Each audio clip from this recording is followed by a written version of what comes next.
before I had children.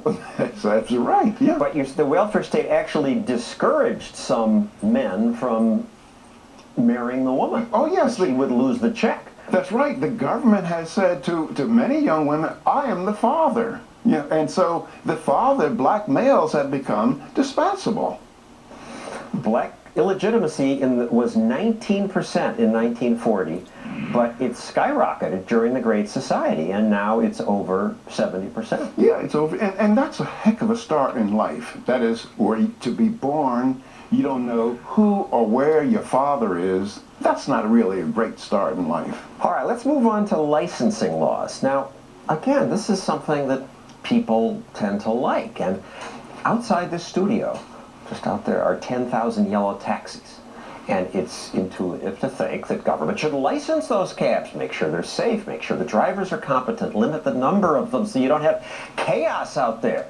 And they do license taxis here in New York. They license them to death. You can't just buy a cab and start picking up passengers. You have to buy a license from another cab company, and that now costs hundreds of thousands of dollars.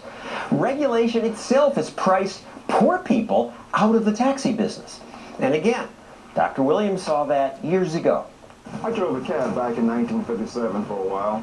I made about $125 a week. The drivers in Philly now tell me they make about $250 a week. They could make much more if they owned their own cabs. But what stops them? It's the thousands of federal and state regulations that are imposed on the U.S. economy. Sometimes getting a license requires a friend in the business. All those licensing laws do just one thing: keep outsiders out.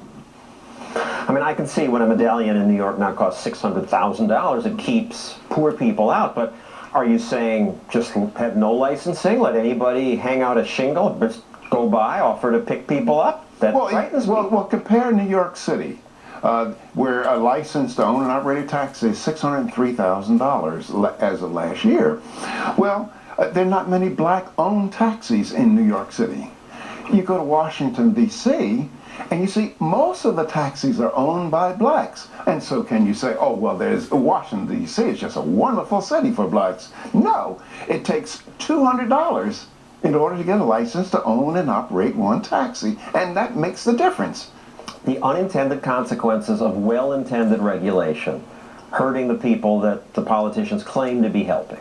I don't think that they're unintended. That is, what incumbents want to do, they want to keep outsiders out so they can charge higher prices, and they make payoffs to politicians to keep the system in order.